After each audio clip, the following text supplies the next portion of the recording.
Ce matin, on va continuer notre prédication sur la croix. La semaine passée, on a parlé de la croix.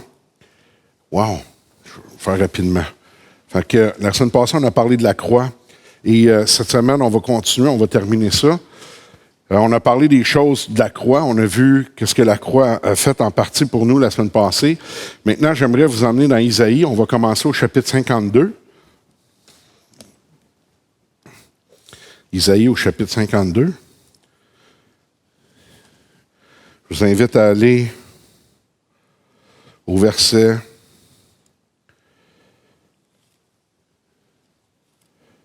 13. Isaïe 52 à partir du verset 13. On va aussi descendre dans Isaïe 53. Fait que, tout le monde est là? Allô? Oui? OK. Donc, ça nous dit ceci. Ça dit, voici mon serviteur prospérera, il montera, il s'élèvera bien haut, de même qu'il a été pour plusieurs un sujet d'effroi, tant son visage était défiguré, tant son aspect différait de celui des fils de l'homme. De même, il sera pour beaucoup de peuples un sujet de joie. Devant lui, des rois fermeront la bouche, car ils verront ce qui ne leur a point été raconté. Ils apprendront ce qu'ils n'avaient point entendu. Qui a cru à ce qui nous était annoncé? Qui a reconnu le bras de l'Éternel? Il s'est élevé devant lui comme une faible plante, comme un rejeton qui sort d'une terre desséchée. Il n'avait ni beauté, ni éclat pour attirer nos regards, et son aspect n'avait rien pour nous plaire. Méprisé et abandonné des hommes, homme de douleur et habitué à la souffrance, semblable à celui dont on détourne le visage, nous l'avons dédaigné, nous n'avons fait de lui aucun cas.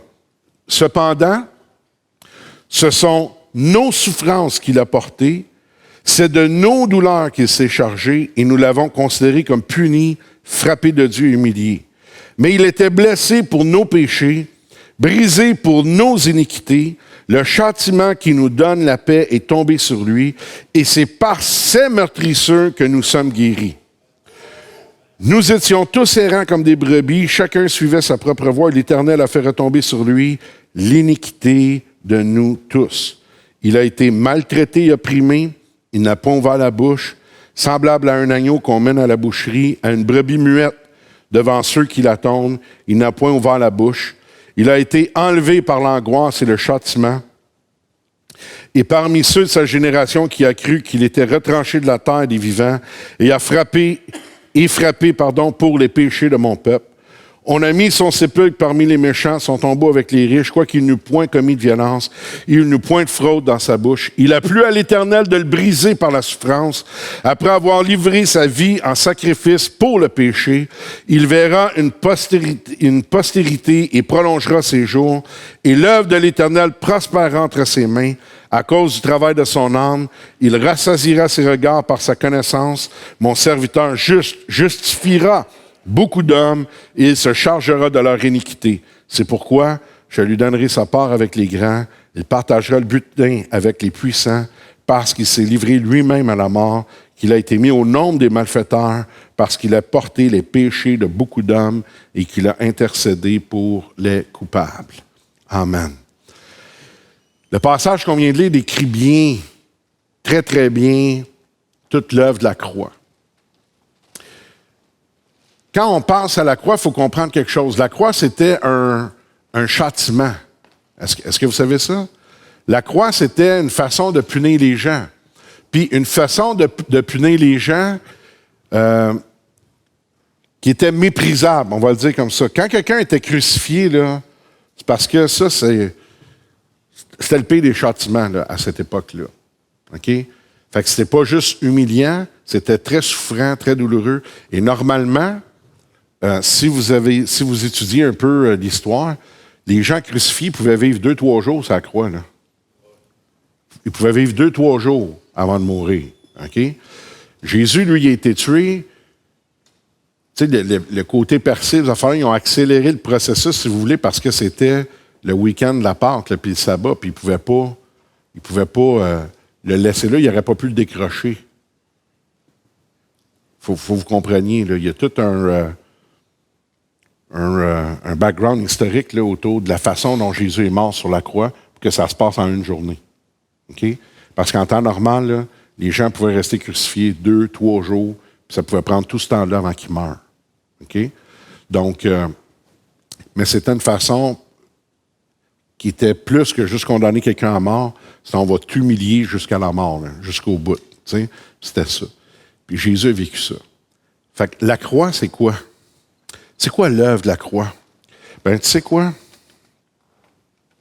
Il y en a-tu qui ont déjà été trahis par des amis? Mais dans la main, ceux qui ont déjà été trahis par des amis. Y en a-tu qui ont déjà été trahis par quelqu'un de proche? Ah oui. Good. Vous savez quoi? Jésus aussi. Y en a-tu qui ont déjà fait rire d'eux par leur famille? Ben oui. Tu sais quoi? Jésus aussi. Y en a-tu qu'à un moment donné dans votre vie, vous avez vécu des graves problèmes, vous auriez eu besoin de quelqu'un, puis qu'on dirait que tout le monde a fait pff. Jésus aussi. Y en a-tu qui se sont déjà sentis vraiment abandonnés de tout le monde? Jésus aussi. Y en a-tu qui ont vraiment déjà eu mal dans leur corps? Là, je parle d'une vraie souffrance. Là, pas je me suis coupé le bout du doigt avec un couteau à patate. Là, puis je parle d'une vraie souffrance. Là. Vraiment mal. Hey, Jésus aussi. Y en a-tu qui ont déjà eu des maladies puis qu'on ne voyait pas le bout de ça? C'est une maladie, on dirait que tu vas mourir. Hein. Ben, pas Jésus.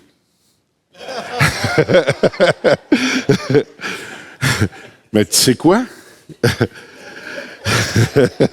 non, ben, je ne peux pas dire Jésus aussi. Il n'a pas été de même. Par contre, il les a portés, ces maladies-là. Par chaque meurtrissure, chaque coup de fouette qu'il a reçu, chaque coup de poing, chaque coup de pied, chaque fois qu'on lui a craché dessus. Vous savez quoi? Tout ça, c'était pas contre Jésus. Ça, il faut le comprendre pour l'œuvre de la croix. Savez-vous ça que quand ça a été fait, puis quand Jésus a été battu, puis quand il a été traité de cette façon-là, c'était pas contre lui? Savais-tu ça, Raymond? C'était pas contre Jésus?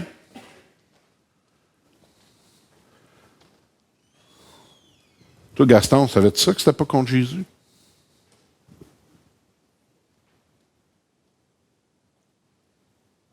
Marc, savais-tu ça que chaque coup de fouette que Jésus a eu, chaque coup qu'il a mangé, c'était pas contre lui? Puis Guy, tu savais-tu ça, toi? C'était pas contre lui. C'était pas contre lui. C'était pour nous. C'est pas quelque chose qui a été fait contre Jésus. C'est quelque chose qui a été fait pour nous. Pour nous rendre capables de recevoir le pardon. Pour nous rendre capables de recevoir la guérison. Il devait porter ça. Il a été trahi pas à cause de lui, il a été trahi à cause de nous. Pour nous rendre capables de passer à travers la trahison et être plus que vainqueur. Il n'a pas été abandonné à cause de lui, il a été abandonné à cause de nous. Pour que lorsque nous, on a été abandonnés ou qu'on s'est abandonné, on sache que même lui, il a porté ça. Puis qu'à cause de ça, on n'est pas seul, on n'est pas abandonné. L'œuvre de la croix a fait que Jésus a porté sur lui tout ce qui peut venir dans ta vie pour te détruire. Quand ils l'ont fouetté, quand ils l'ont battu, quand ils l'ont maltraité, c'était pas contre lui, c'était pour toi, c'était pour moi. Pour que moi, je puisse recevoir dans ma vie, aujourd'hui, dans cette vie-là, toute l'œuvre de Christ. Que moi, je puisse recevoir dans mon corps aujourd'hui la guérison. Puis pour que je puisse recevoir la guérison dans mon corps, il devait recevoir la souffrance dans le sien. Pour que je puisse, moi, être lavé de mes péchés, il devait lui les porter. Ailleurs, la parole de Dieu nous dit que Dieu a trouvé juste qu'un seul périsse, qu'un seul paye pour tous. Est-ce que tu sais que l'œuvre de la croix, c'est Jésus qui a payé ta dette, comme il a payé la mienne? Et parce que ma dette a été payée, je suis libéré. Vous savez ça? Fait que ça, là, c'est comme si quelqu'un va avec toi, puis tu as plein de dettes, puis il va avec toi, puis il paye pour toi. Il se présente à la banque, là, puis il paye. Tu as un prêt auto, mettons. Puis il va à la banque avec toi, puis il paye ton auto. Mais tu sais quoi? Cette personne-là, pour payer ton auto, elle a souffert. Parce qu'elle, elle a dû travailler, elle a dû ramasser cet argent-là, elle a dû donner de son énergie, de donner sa connaissance, de donner tout ce qu'elle avait en elle pour être capable de garder, de faire, puis de rapporter cet argent-là. Puis elle se présente au comptoir, puis elle paye pour toi. C'est ce que Jésus a fait. La dépression essaie de venir sur toi, il l'a porté. La mort essaie de venir en toi, il l'a vaincu pour que toi, tu puisses vivre. Jésus n'a pas vaincu la mort, puis il n'a pas fait l'œuvre de la croix pour montrer qu'il était plus fort que le diable. Jésus a vaincu Satan, il a vaincu la mort, il a passé à travers toute l'œuvre de la croix pour nous qualifier, toi et moi, à ce que Dieu a pour nous autres. Parce qu'il savait une chose, que ni toi, ni moi, on aurait été capable de payer ce prix-là. Ni toi et moi, on avait la capacité de faire ça par nous-mêmes. Puis Jésus est venu le faire. Quand tu penses à la croix, quand tu regardes à la croix, il faut que tu vois quelque chose qui t'a qualifié. Non seulement à être guéri, à être pardonné, mais en plus à recevoir tout ce que Dieu a pour toi.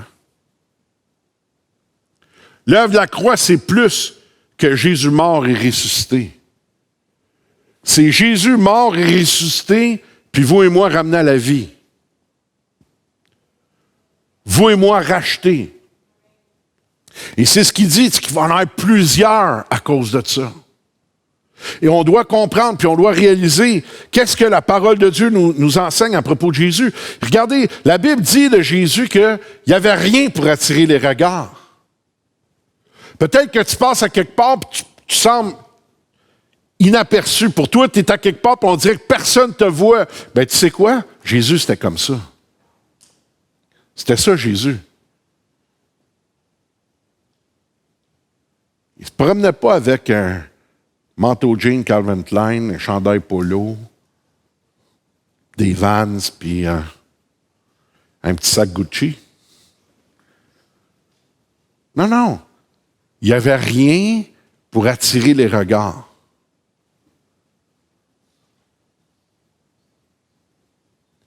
Il n'y avait pas un style particulier qui le démarquait. Il ne parlait pas comme un philosophe ou il n'était pas dans « Yeah, man! » Il n'était pas là non plus. Non, non. C'était ordinaire. C'était pas un style, puis c'était pas un autre style. C'était juste Jésus.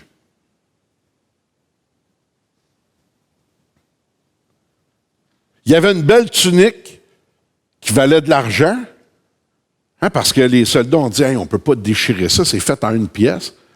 Mais elle était cachée en dessous d'un manteau, ça paraissait pas. Il ne flashait pas partout où il allait. Le Père, à travers lui, par exemple, ça, on pouvait le voir. Le Père, à travers lui, il flashait. Est-ce que tu comprends? Et qu'est-ce que ça faisait? Ça mettait l'accent sur l'œuvre du Père, pas sur Jésus. Et Jésus lui-même ramenait le focus en disant, ben, je fais ce que j'ai vu mon Père faire, je dis ce que j'ai entendu mon Père dire. Fait que si tu passes à quelque part, puis personne ne se rend compte que tu es là, ben, dis-toi que c'était comme ça, Jésus, quand il marchait sur la terre. Puis tu sais, souvent, je ne sais pas, peut-être vous connaissez ce vieux chant-là, mais tu sais, il y a des fois, on chante des chants qu'on ne réalise pas ce que ça implique. On chante « Être comme Jésus, être comme Jésus, c'est bien là tout mon désir, le long du chemin jusqu'au jour divin. » Hey, tout mon désir, c'est d'être comme Jésus. Wow! Le long du chemin jusqu'au jour divin. Ils m'ont trahi, ils m'ont abandonné, ils m'ont laissé tout seul. Eh oui, c'est ça qu'ils ont fait avec lui. T'es comme Jésus. Tu l'as demandé. Rends gloire à Jésus, t'es comme Jésus. Ils m'ont battu. Ben oui, ils l'ont fait avec lui avec. Ah, gloire à Dieu. Mais lui, il l'a porté pour que toi et moi, on puisse, malgré tout ça, être capable de garder la joie de notre salut. Comme on a chanté ce matin. Malgré tout ça, être capable de se réjouir et d'être capable de rendre grâce à Dieu. Parce que, malgré ça, même si tout le monde m'abandonne, lui ne m'abandonnera jamais. Même si les médecins me disent que mon cas est désespéré, lui, il a payé le prix pour que moi, je puisse être guéri, je puisse être sauvé. Même si l'ennemi essaie de t'amener dans un côté sombre, côté obscur, dans le dark. On parle beaucoup de dark, hein, c'est ça? Dark Vaders, dark web, dark. Il y a beaucoup de dark. Mais lui c'est la lumière. Lui, c'est la lumière. Là où l'ennemi t'amène, puis il pense que tu ne peux pas réussir, ou il veut te faire penser que tu ne peux pas réussir, que tu n'es pas capable, que tu vas avoir un échec, que tu vas avoir... Bien, le Seigneur, lui, a fait en sorte qu'on soit capable d'avoir la pensée de Christ, puis de nous amener de gloire en gloire. Parce qu'il a tracé le chemin pour toi, pour moi. Ça, c'est l'œuvre de la croix. L'œuvre de la croix qui nous dit que par ses meurtrissures, il nous a guéris, on l'a lu. Puis vous savez, c'est pas par ses meurtrissures, il va nous guérir. Par ses meurtrissures, il a déjà guéri. Mais on a été guéri, c'est déjà fait, c'est déjà accompli. Ça veut dire que je dois recevoir cette guérison-là. Ma foi doit s'élever à ce niveau-là. Voyez-vous quel mal terrible est en train de planer sur notre nation? Savez-vous pourquoi on a besoin de pleurer et de voir Dieu agir? Vous savez tout, vous n'êtes pas déconnectés du monde. Là. Vous avez entendu là, ce qu'ils veulent faire avec l'aide médicale à mourir. Puis l'étendre même aux gens qui ont des problèmes mentaux. Bien, problème mental, là, ça, c'est la dépression, c'est la schizophrénie, c'est les maniaco-dépressifs, là, les bipolaires. Savez-vous que ces gens-là, quand ils ont des dents, ils veulent mourir? Ils veulent mourir quand il y a un down, mais ils ne veulent pas vraiment mourir. Là. Puis notre gouvernement, il est en train de leur ouvrir la porte et dire, tu sais quoi? OK. C'est le diable, ça. Est-ce que vous savez ça? Savez-vous qui meurt dans ces gens-là? Dans ces gens-là, il peut y avoir des pasteurs, il peut y avoir des évangélistes, des hommes de Dieu, des femmes de Dieu, des gens qui pourraient finir par gouverner, des artistes, des médecins, en devenir, ou peu importe. C'est comme l'avortement. C'est une des pires armes du diable. Pourquoi? Parce qu'à travers ça, il tue le futur.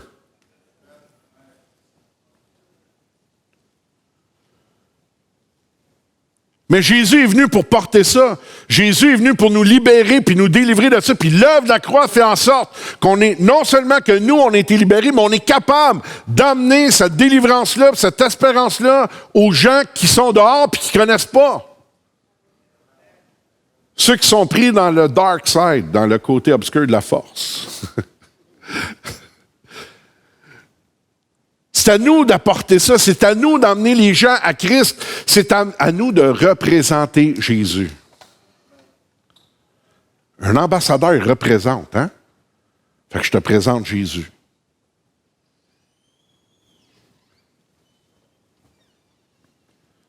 C'est comme ça qu'il faut que ça soit.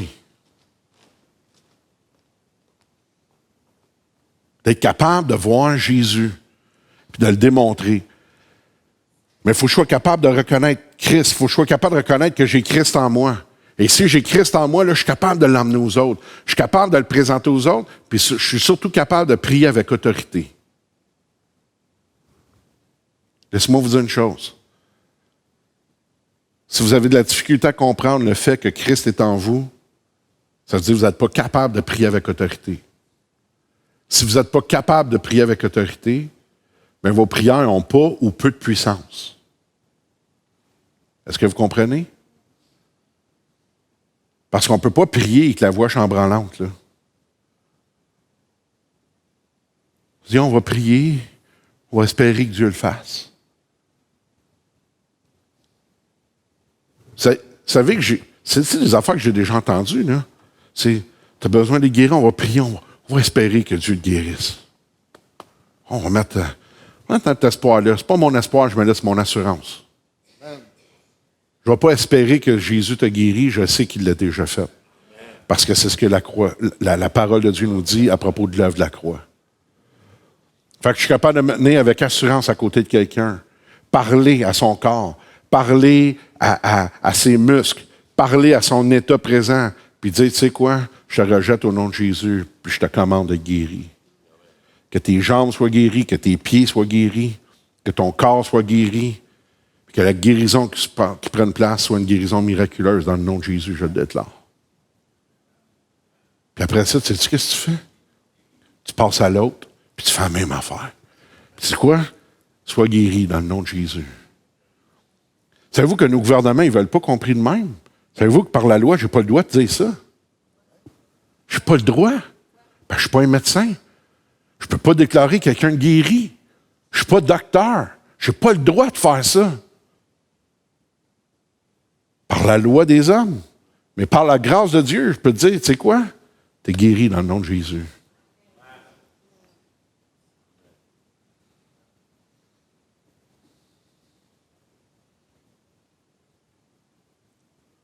Je suis capable, par l'autorité que j'ai en Jésus-Christ, de m'avancer puis d'être capable de déclarer puis d'annoncer des choses.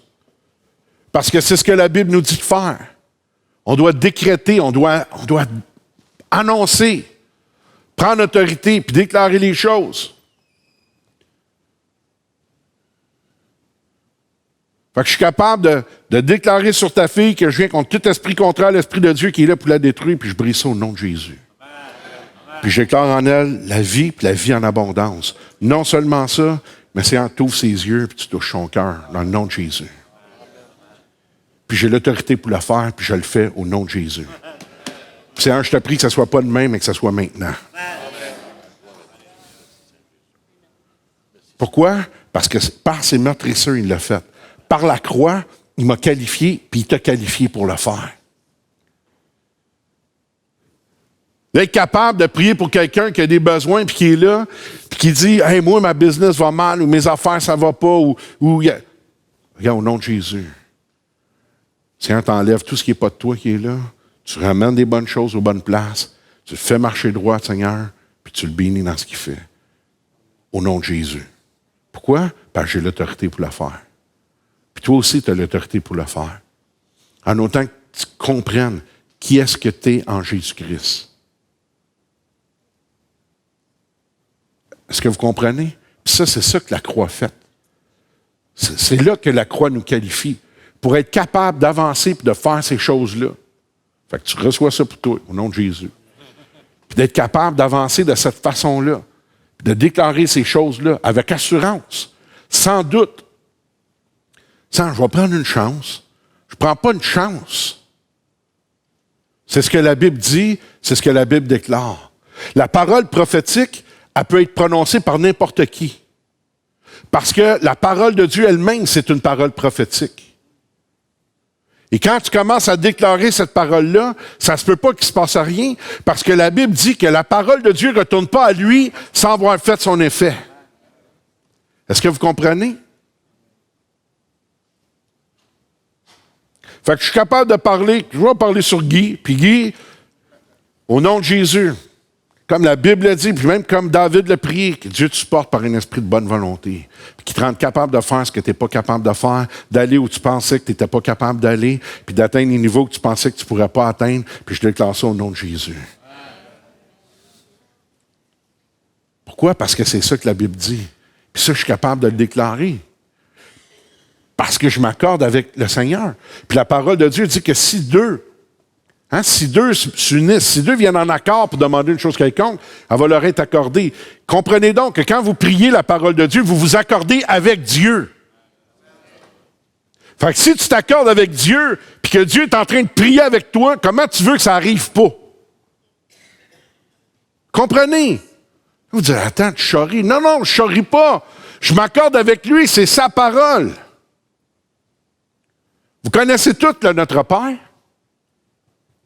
Allô? Qui nous a enseigné cette prière-là? C'est Jésus. Fait que si tu commences à réciter cette prière-là de tout ton cœur et avec foi, ben ce qui est écrit dans cette prière-là va arriver dans ta vie. Tu es en train de t'accorder avec Jésus. C'est lui qui m'a dit de prier de même. Fait que je prie de même, puis je le fais avec lui. Fait que quand il dit « Pardonne-moi mes offenses », je suis pardonné. Comme nous pardonnons à ceux qui nous ont offensés, à condition que je pardonne. Donne-moi aujourd'hui mon pain quotidien.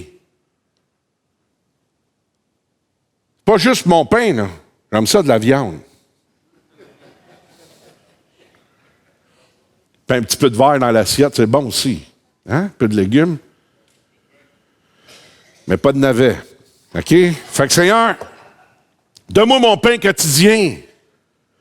Quand tu crois ça de tout ton cœur, le Seigneur va te le donner, tu ne manqueras pas de rien ailleurs. Il dit, rien ne manque à ceux qui le craignent.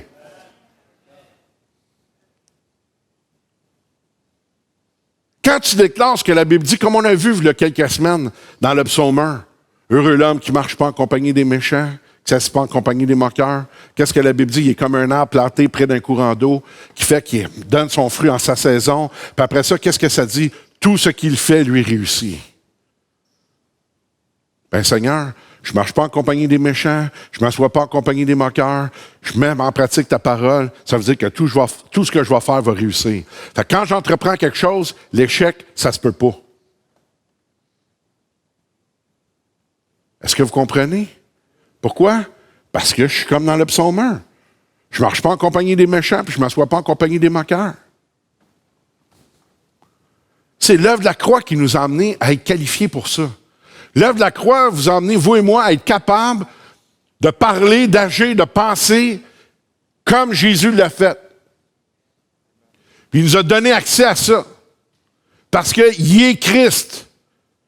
Il a payé le prix, il l'a porté. Il a porté mes péchés. La Bible dit qu'il a porté nos iniquités. Ça veut dire toutes les folies, toutes les conneries que tu as pu faire, il les a déjà portées. Il savait déjà. Puis il dit, ah, Père, as-tu vu tout ce qu'André a fait hier? Seigneur, André, pourquoi tu as fait ça? André, mais tu sais quoi?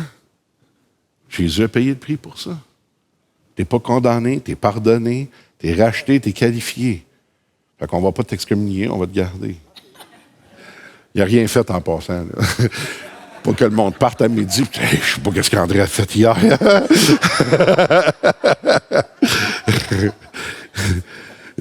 Oui, c'est à cause de sa parenté.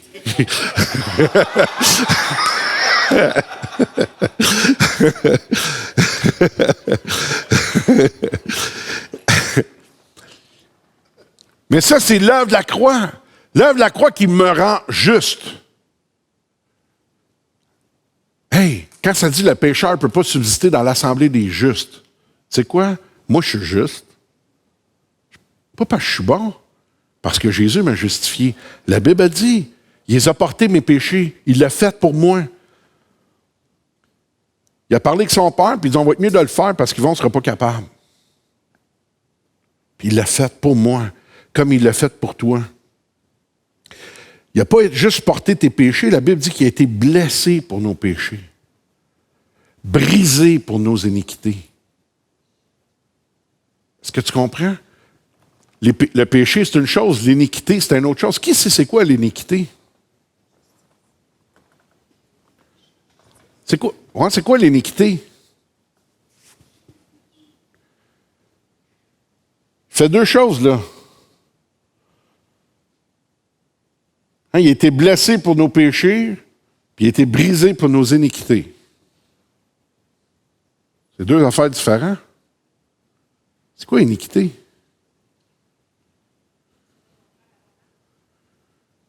C'est iniquité, c'est plus qu'immoral. Je vais vous le dire de même, iniquité, c'est quand tu sais puis tu désobéis. Prenez-les comme ça. Le péché, tu étais ignorant, puis tu étais un pécheur. Mais quand tu marches avec Dieu, tu peux commettre l'iniquité, parce que tu connais. C'est différent. Mais qu'est-ce qu'il dit? Il a même été brisé pour ça. Même été brisé pour ça. Comprenons donc que le Seigneur a tout fait pour nous rendre capables de recevoir ce que Dieu a pour nous. Maintenant, on le reçoit, pas seulement pour nous, mais on le reçoit pour nous rendre capables de le donner.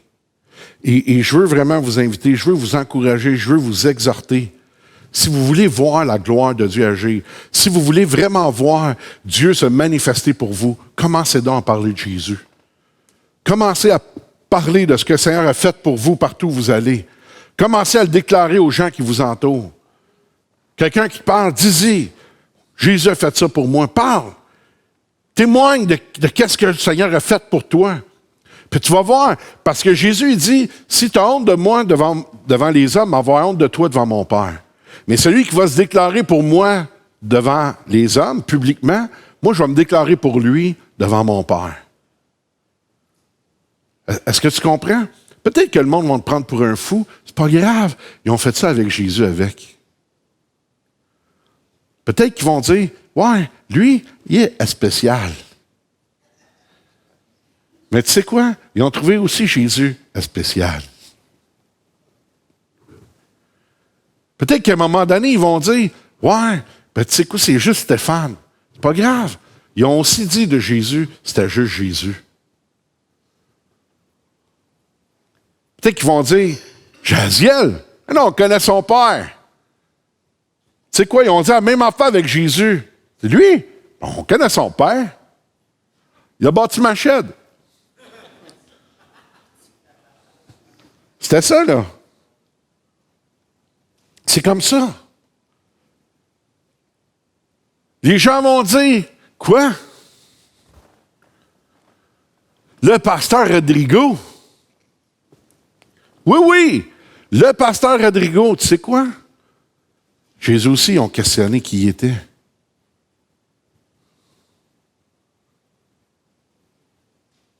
Comprenez donc que Jésus a vécu, puis a subi toutes ces choses-là pour que vous et moi, on puisse les traverser en étant plus que vainqueurs, avec déjà la victoire assurée. Et c'est ça qui est beau quand on lit le livre. Parce que quand je lis le livre, quand je lis ce qui est écrit dans ce livre-là, puis qui parle de moi, puis qui parle de mon histoire, il y a une chose que ce livre-là atteste. C'est qu'au bout, à la fin, moi, je gagne. Ça veut dire, peu importe ce que je vis aujourd'hui, moi, je connais déjà l'histoire. Puis l'histoire a dit que c'est moi qui gagne.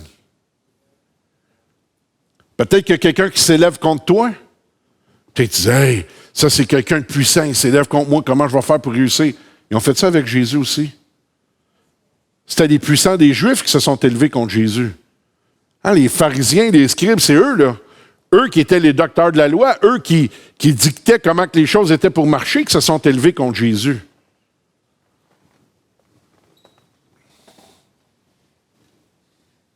Par contre, ils ont été confondus. Il n'y a personne qui peut vaincre Jésus. Si la mort n'a pas pu le garder, pensez-vous qu'il y a un homme qui va le battre? Si la mort n'a pas pu garder Jésus, pensez-vous qu'il y a une organisation ou une clique sur terre qui va être capable de vaincre Jésus dans ta vie? Ben non, d'aucune façon. Ça ne se peut pas. Il est Dieu. Puis il est plus que vainqueur. Il dit, la chose arrive, il ordonne, elle existe. La Bible a dit ailleurs que de son trône, il prononce des jugements. Savez-vous que quand Dieu juge, l'affaire est finie, est arrêtée, là? C'est fini. C'est final. C'est, comment on dit ça? Il y a un terme qui est exécutoire. Une sentence exécutoire quand Jésus parle. Quand je vais en arbitrage, puis il arrive de quoi, puis que l'arbitre tranche, puis qu'il dit c'est exécutoire. Ça veut dire c'est pas dans 6 mois, c'est pas demain, c'est maintenant. Quand il rend une décision sur le banc, elle est exécutoire. Ben lui, il rend une décision de son trône. Il est sur son banc, puis il juge. Il ne juge pas toi pour la condamnation, il juge toi pour que ton droit soit fait. En autant que tu marches selon sa parole et que tu suives ce qu'il dit. Gloire à Dieu pour sa grâce. Merci Seigneur pour la sanctification. La grâce me qualifie, la sanctification me rapproche. Est-ce que vous comprenez? Fait que tu ne peux pas vivre juste avec la grâce, ça te prend sanctification si tu veux être proche de Dieu. Mais la croix nous a permis ça, la croix nous a emmenés à ça. Donc je vous invite vraiment à être capable, ouvrez donc vos bouches, ouvrez-les pour vous, déclarez ce que le Seigneur a fait pour vous, déclarez-le, annoncez, confessez. Il se passe de quoi à ton travail? Parle à ton travail. Parle pas avec la porte de la shop, là. C'est pas ça que je veux dire. Mais dis, regarde, Seigneur, il n'y a aucun obstacle dans cette place-là qui va s'élever contre moi. Seigneur, il n'y a rien qui va m'empêcher d'avoir ce que toi, tu as pour moi. Mais sois prête à dire, Seigneur, ce que je veux, c'est ce que toi, tu as pour moi, par exemple. Parce que si tu veux de quoi, puis c'est pas ça que Dieu veut, puis qu'il ne te le donne pas, broille pas. Dis, merci, Seigneur, parce que tu as quelque chose de meilleur. Moi, je voulais... J'étais prêt à avoir une coccinelle. Seigneur, tu m'as donné une Cadillac. Wow! Hein? Moi, je voulais ça, puis toi, tu m'as donné ça. C'est le même. Tu avais les yeux sur une Lada, puis Dieu t'a donné une Tesla.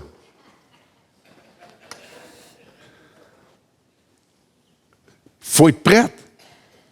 Faut être prête à être capable de dire, ben Seigneur, moi, je veux ça, mais toi, qu'est-ce que tu as pour moi? Puis Seigneur va te le donner parce qu'il te qualifie. Puis Dieu te qualifie toujours pour le meilleur. Tu peux-tu regarder quelqu'un et dire, Dieu t'a qualifié pour le meilleur?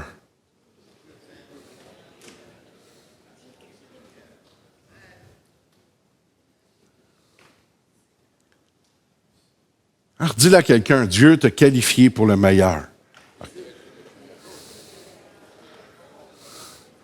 Hey!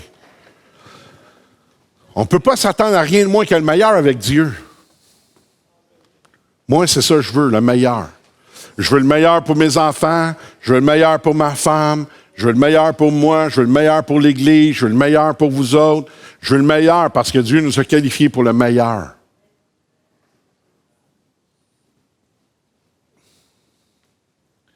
Des fois, ça me choque quand je pense à l'Église ou des fois à des gens dans l'Église parce que je me dis, hey, ils savent quoi faire, ils savent comme, puis ils le font pas. Puis à cause de ça, ils vivent pas ça, ils n'ont pas accès à telle chose ou telle chose. Ça me choque pas. Je suis pas choqué. Si tu fais pas ce que je te dis, ça me choque pas. Ce qui me choque, c'est de voir que tu pourrais avoir meilleur, puis tu t'en prives, sans raison. Ça me choque. Parce que Dieu a toujours plus pour toi. Dieu a plus pour nous autres. Est-ce que vous comprenez? Dieu a plus pour nous autres.